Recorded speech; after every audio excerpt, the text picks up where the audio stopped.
Good afternoon and welcome to another Kerfuffle webinar. I am delighted to have here Emma Vigas, MD of Mio. How are you today, Emma? You okay? I'm fantastic, thank you, Simon, despite my rock and roll headphones. They're cool. What do the kids call them? Bins, don't they? I think that's what they refer to them. No, thank you very much. Sorry, everyone always laughs at me because I am always late, and we're late today because obviously I had a bit of a technical issue. So apologies there, but I managed to turn it off and on again, and it magically worked, didn't it, Emma? So you know that's what a prop tech legend like me can get away with. Emma, first of all, thanks very much for joining us again. We're here to talk about how will Mio keep Britain moving in 2021. Obviously, big statement. We want to obviously work that a little bit more. First and foremost, obviously, we've spent a lot of time getting to kind of know you guys over the course of 2020 there, and you're poised, as I understand it, for a really big run at 2021, aren't you? This is a key moment for you as a business, isn't it? Yeah, absolutely. I mean, it's we launched nationally in May 2019. Clearly, like lots of businesses, we were challenged by last year. So I think we're seeing this year really as our first full year of operating, all guns blazing. We've just started charging for Mio again. Agents listening will know that we made it free of charge last year to support the agency community. So yeah, really exciting year for us, Simon. And we're starting the year on the back of 50% growth in Mio enabled agents in 2020. So we're in a good place. Good. God, anyone with 50% growth would be was screaming from the hilltops. Good. Well, I'm really pleased for you, and it's a really exciting time, isn't it? Building a business like that, and with the foundation and the backing you guys have got, I think that's something really exciting. But actually, one of the things we're to talk about here today is really it's a technical update as much as anything, isn't it? Because you've got some exciting things going on with your new dashboard going live. Yeah, that's right, Simon. So, gosh, probably about 9 months ago now, we started to get quite a lot of feedback from agents that they were finding it very difficult to effectively track their pipeline and really pinpoint those deals that were either moving very slowly or at risk of fall through. And they were finding it difficult to do that in their CRM platforms.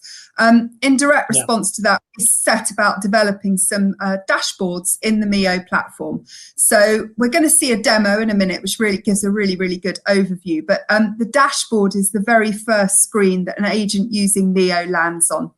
And all it does is give all the staff across a branch, from negotiator up to branch manager, with really simple graphs that display the data they need, both on an individual level and at a business level, to manage two of the biggest risks to pipeline: slow turnover and fall throughs. And I think for me, this is something that's really close to my heart. I used to be in sales. I've been a sales director. I've led a sales team. We weren't selling houses, but and I was always crying out for really good MI on, you know, what my team are up to, when were we likely to get deals completing, what were the deals that needed a little bit more intervention. And people used to just give me these great big spreadsheets, and I'm like, glaze over. And all I wanted was just some really simple graphs. And if I was the kind of person that wanted to dig into the detail, that option was there. So that's what we've aimed to do with the Mio dashboard. And Simon, I think if you could just play the short video that I shared with you, that will give people a better understanding of what it is that we've released. Here's my chance to say the immortal words. Here's one we did earlier. So let me just get that on here. I'll just hide us for a minute then, Emma, while we just play this, if that's okay. We're delighted to announce that we have started the rollout of the new Mio dashboards. The first dashboard release benefits users whose role type has been set in Mio as negotiator. This video will explain what you will be able to see and experience. There are several changes that will help users to manage their sales progression more effectively, whilst also keeping track of vital performance indicators. Here are the key facts. The design maintains the theme of presenting a tile with data. Each tile is clearly labelled with a helpful tooltip to explain the interpretation of the data. Behind each tile is a report, so by clicking View, you can drill down into more information. For example, this new tile is labelled Assigned Sales. This counts the number of sales that have been assigned to you as an individual, alongside the total number of sales for the entire branch. Clicking View opens the Your Properties page and automatically filters to display all of your properties. You still have the flexibility to change the filters to view all branch properties. Returning back to the dashboard, scroll down the page to view other tiles, including fall-through rate and branch team report. This displays the split of properties assigned to users to sales progress across the branch. And finally, we've moved the milestones and message alert notifications into the left-hand menu, together with the property search tool, so they remain in constant view whatever you're doing in Mio. Loving Mio and want to recommend another agent? Click here and our sales team will follow up and help to grow your local community of Mio users. We hope you'll agree, altogether, a much improved layout with all the vital information at your fingertips. That's really interesting, Emma. Okay, so let's just pick up on that. First things first, really nice, simple interface. You know, that's obviously delivering really what a dashboard needs to look like, isn't it? So I'm guessing, have you tested this with a few clients yet? What's the feedback like? Yeah, absolutely. So the initial feedback's been really, really positive. There's a phase 2 release, Simon, which is going live this Friday. And that's the versions of the dashboards for what I would call people in director level roles. So brand managers, area directors, people who need oversight of what's happening across a range of branches. But yeah, feedback's been really, really positive. We will keep developing it. That's always the way with a product. It's never perfect. But we're delighted with what's been said so far. I think the really important thing to highlight about that dashboard is that obviously that's updating as a sale is progressing in Mio. And when a sale's progressed in Mio, the key milestone dates will also update. So it's live updates. It's not relying on somebody to go into a spreadsheet and say, oh yeah, I think that's now going to complete on X, Y, Z.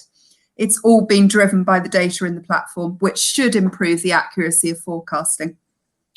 It can only improve it, can't it? I don't think, I mean, maybe you can't say that, but I certainly can. You know, having better information, better interface, and better data feeds can only help the process, can't it? Yeah, absolutely. I mean, I think salespeople, whatever you're selling, are naturally optimistic. I think you'd go mad if you're a pessimistic salesperson. And I well remember the days when, you know, my manager would say to me, you know, what's the likelihood of getting that deal over the line next month? And I'm like, oh, yeah, of course, you know, we're going to do that and the 3 other deals as well. Well, you know, sometimes it's a little bit more accurate. Yeah, you didn't do 2.7 million as you told us you were going to do last month. What I like about it, Emma, is I like the fact, I mean, by definition, a dashboard, you know, obviously it gives you the ability to summarize and get to the important data quickly.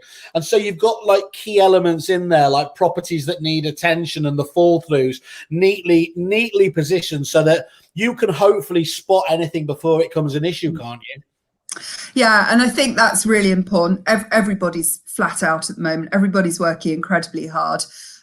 It's natural for anybody that when you get stressed, you tend to put your head down, and that makes it really difficult to spot warning signs. So actually just having it on that dashboard, it's very simple. It's at a glance. You know what you've got to look at and you know what you've got to do to respond to that challenge. And I think that's, you know, we're all inundated with data, Simon. You know, you've got your Twitter thing, you've got your LinkedIn thing, you've got your mum texting you, you've got, that gives you the focus. Yeah, yes, it absolutely is. But it's where it's become where data becomes information is the key point, isn't it?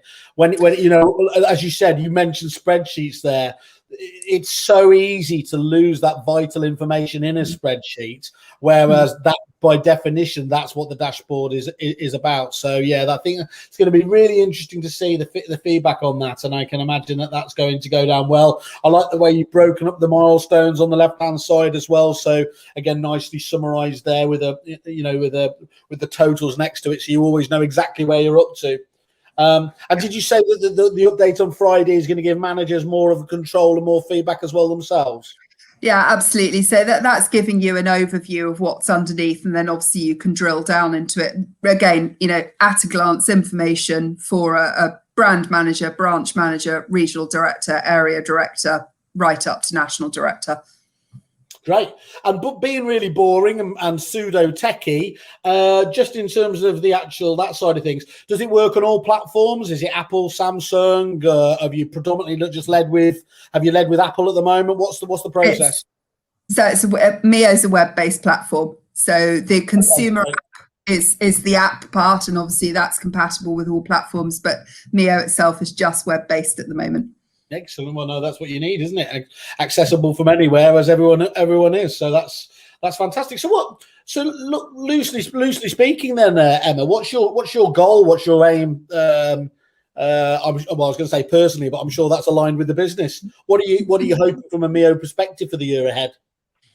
So I think in terms of developing the product, we've got 3 key things that we really want to focus on. So the first one is data and integration.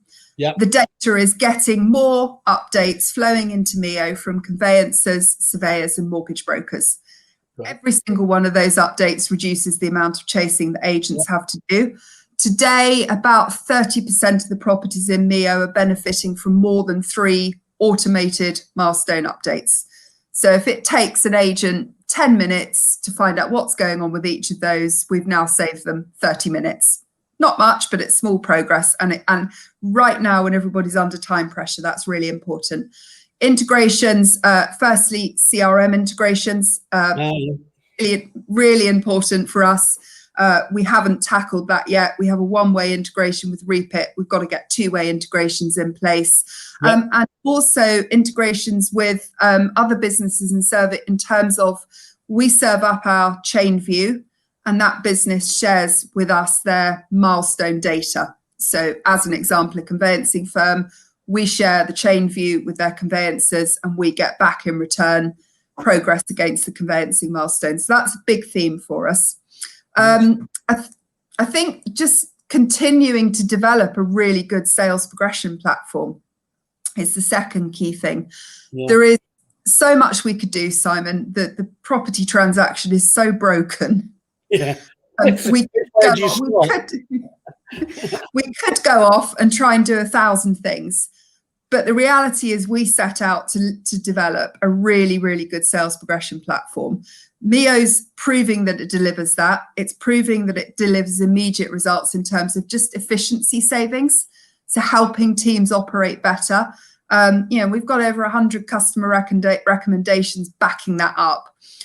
We've just got to keep listening to what our customers are saying and keep responding to their requests. And it could be something really small. Like, for example, we've just changed the font style on the Mio platform because agents were telling us it wasn't that easy to read. Yet very simple thing. But usability is important, Simon. You know yourself, the platforms you use on a daily basis.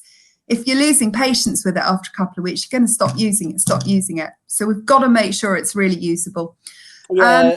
The company that shall remain nameless, we always got a bit of a bad rep for looking a bit kind of old-fashioned, but the one thing it was incredibly good at was the usability, and because of that was vital, because then, yes, the staff do feel happy using the platform. It means that, as long as it's simple enough, it means your data accuracy is going to be better, and it's only by having data accuracy and the volume of data going in there that you can do all the clever stuff down the line, isn't it? Whether that's reporting or, in your case, obviously helping the whole sales progression process. So it's really key. No, it can't be overstated. And I think you're absolutely right to have a dashboard like this, because of course that's just adding another element to make it easier. And I think it's, you have to understand, I think we have to accept what tech can do. Good tech shouldn't replace people. It should empower great people to be a little bit greater. Yeah. And do that through usability, not necessarily always asking people to change the way they behave. Good usability will deliver long-term change in terms of habit, and that's really, really important. So hopefully with those product development enhancements, we've got some really ambitious growth targets for this year. So growth at the end of the year to about 2,000 agency branches using Mio. And if we can get there, and we've had a really good start, then it's going to be another good year for us. Excellent. And that starts to get really exciting, as we've said all along, doesn't it? Because then you start hitting those critical mass points where you have so many agents working collaboratively together that the data is flowing and more of the properties in the chain are being included automatically, aren't they?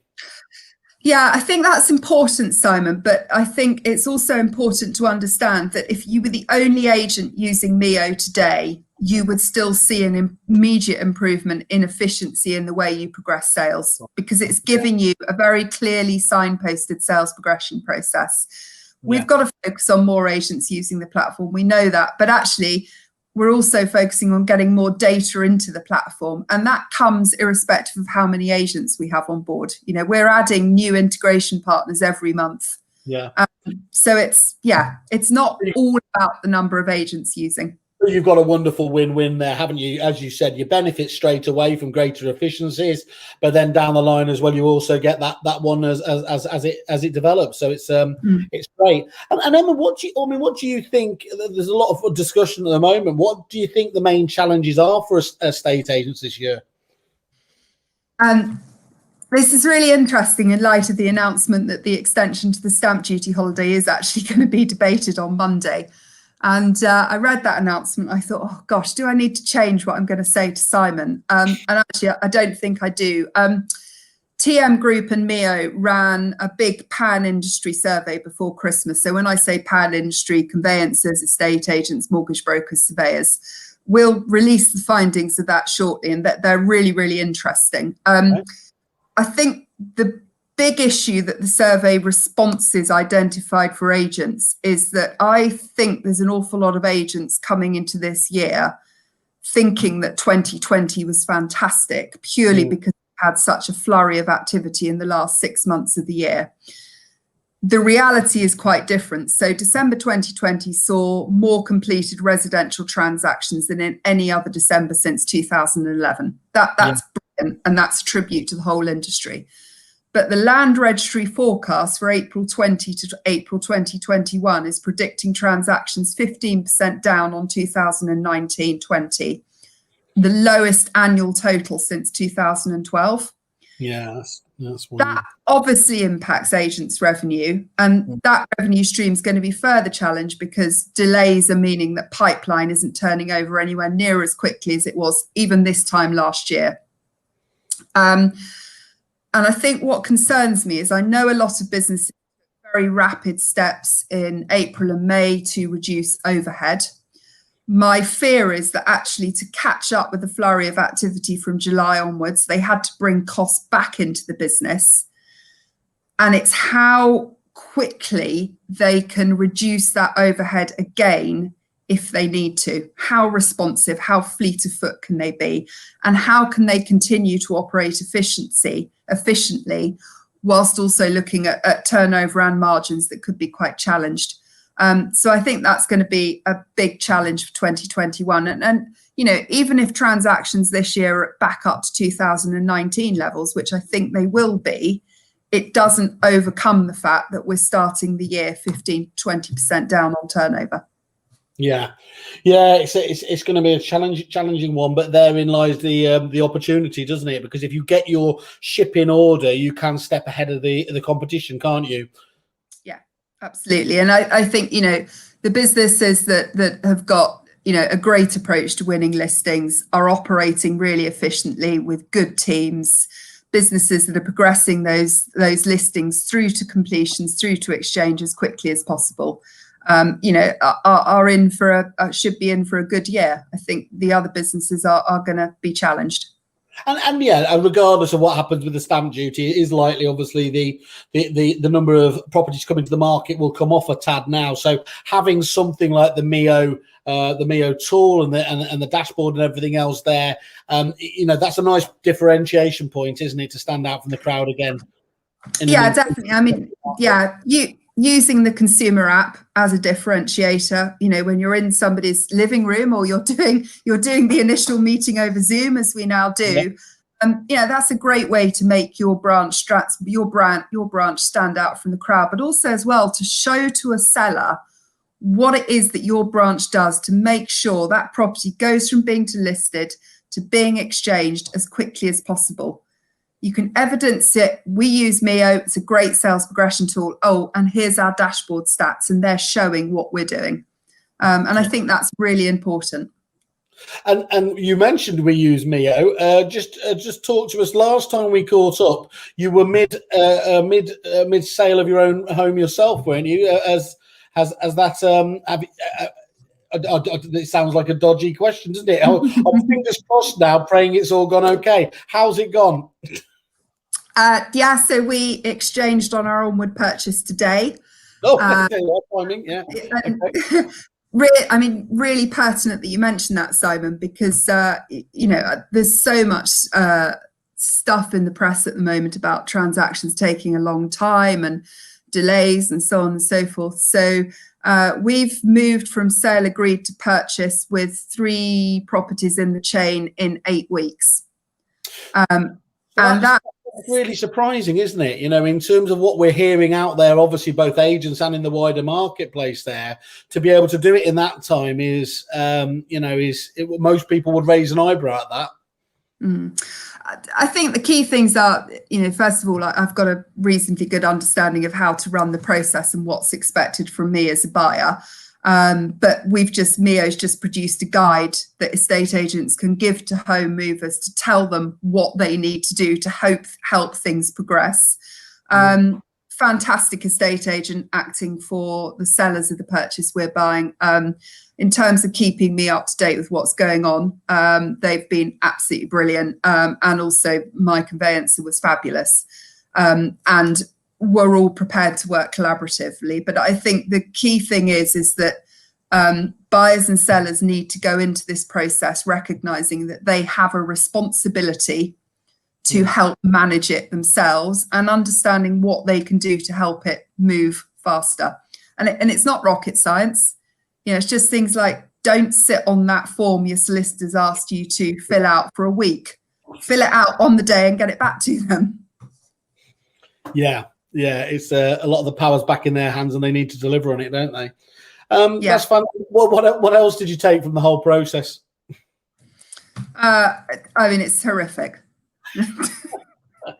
Yeah. This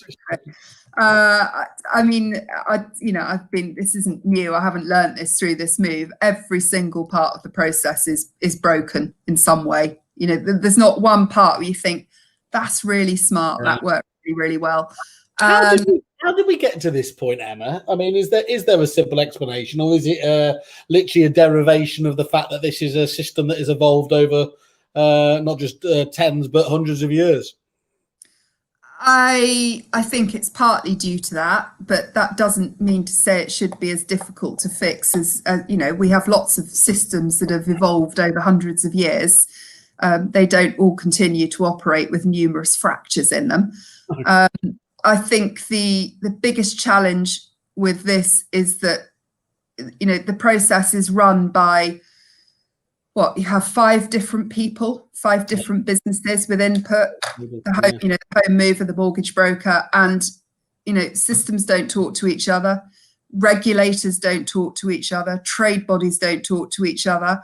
We sit there and we try to fix a little part of the process. So let's fix AML as an example. Well, good, that's important, but you have to fix it for everybody, not just making it easier for a conveyancer, for example. So it's standing back and taking a view of the whole thing rather than looking at parts in silos.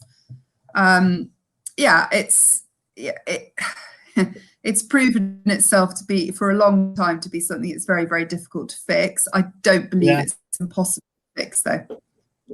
Yeah, it's interesting, isn't it? That often overused phrase at the moment, in this together, we could really do with a bit of that to get things going. It can't be beyond the wit of man, not least because other countries do it so much better, don't they? So anyway, that's for another day. I'm sure.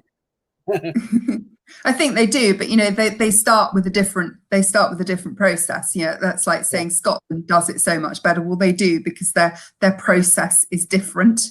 Yeah. So let's look at the process and change that, and then you work out how the parts of the process need to operate really effectively. But trying to mend bits of it without changing the process isn't going to work.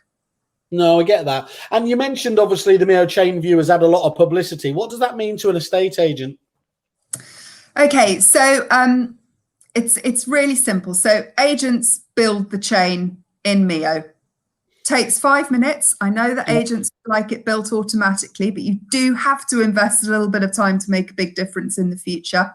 Yep. Once the chain is built, that's then shared, as an example, with the conveyancer. So that's a simple integration between Mio and the platform the conveyancing business is using. We don't ask the conveyancer to change the way they work. The conveyancer doesn't have to use Mio or anything like that. And then every time the conveyancer completes a milestone in the conveyancing process, or the agent completes a milestone at their end, everybody gets updated through that chain view. So every party involved in each transaction in the chain can see exactly what status each transaction is at. Excellent. And as you said, done simply, it's easy for anyone to understand and make decisions off the back of it. Absolutely. And, you know, I really hammer home the point. It's not about asking conveyancers or mortgage brokers or surveyors to change the way they work. Good example of this is, you know, we get updates on when a mortgage valuation has been completed from surveying businesses. That doesn't require a surveyor to go and tick a Mio box in a platform somewhere. The whole lot is automated. And because of that as well, it's a trusted data feed. Yeah. Yeah, sorry, you just went off quiet at the end there. Oh, so you're back. Okay, good stuff. Okay, good. That's Emma. I think that's a really useful update for us. Obviously, things are still progressing on very nicely there. Obviously, in terms of Mio, and it sounds like a really, really sensible bit of kit that any agent should be investing on. Do you want to just update people as to how the commercials, how easy it is to get on board with you guys? Yeah, absolutely. Ring us up, contact us, email us, visit our website, arrange a demo. Demo takes about half an hour. If you like what you see, which we think you will do, we can have your team up and running and trained within about 24 hours. Training's really simple, really effective. Once we've got you on board, we've got a fantastic customer service team to answer any questions you have. And roughly speaking, £90 per branch per month. Nice. Under that wonderful £100 mark, so that's great. And actually, as you just highlighted there, you know, we are all clearly in lockdown still. So actually, yes, whilst it's frustrating as hell, that's a great time to train your team up on a mini project like this, isn't it? And this is, let's be very clear, this isn't like changing your website or changing your CRM system. This is very quick and easy to get onboarded and actually start seeing the benefits in double quick time, isn't it? Yeah, absolutely. You don't need to have an IT person involved or anything else. There's no whizzy widget that you install anywhere. Just a software platform you can start using immediately. I think the other important thing, Simon, about people being in lockdown, really good way to ensure your whole team have access to a record of what's happening with your sales. It's much more resilient than having things on paper, post note, shoved in somebody's drawer in the office. Nobody knows what's going on. Absolutely, spot on. Well, look, let's talk about the key takeaways then for me going through all of this. As you mentioned, you know, regardless of stamp duty, likely to be less listings available here. So nice point of differentiation on that side of things. The new dashboard itself, obviously giving you the data to identify and really to manage two of the biggest possible risks you've got there, namely the slow turnover, the stodgy pipeline at the moment, and obviously the amount of fall throughs. Mio can help you on both those counts, can't it? So that's, again, a nice feature there. Clearly, we do know, I mean, touch wood and everything else is not too challenging, but it promises to be a challenging year. So you need to progress as many sales as possible to completion effectively. And as you've already spoken about before there, Mio is proven to get those efficiency savings into any agency there. And then just, as you said yourself, encourage the conveyancers you refer to work with to integrate with Mio, because every time you're getting better data in there, it really does become, the sum of the parts becomes even greater, doesn't it? And I think that's an absolutely critical point of view. And they don't need to change the way they work. And they were going to snort with derision if they sort of thought about saying this is working alongside whatever their practices are at the moment, isn't it? Yeah, absolutely right. Yeah, very simple. Well, look, thank you very much for that. As usual, obviously, keep us up to date. Obviously, I know it won't be too long because you guys are churning stuff out fantastically efficiently at the moment. I wish you all the very best, and although it was quite stressful, best of luck in your new home and everything else there. So, yeah, Emma, thank you very much for today. Please stay in contact with us. Brilliant. Thank you, Simon. Cheers.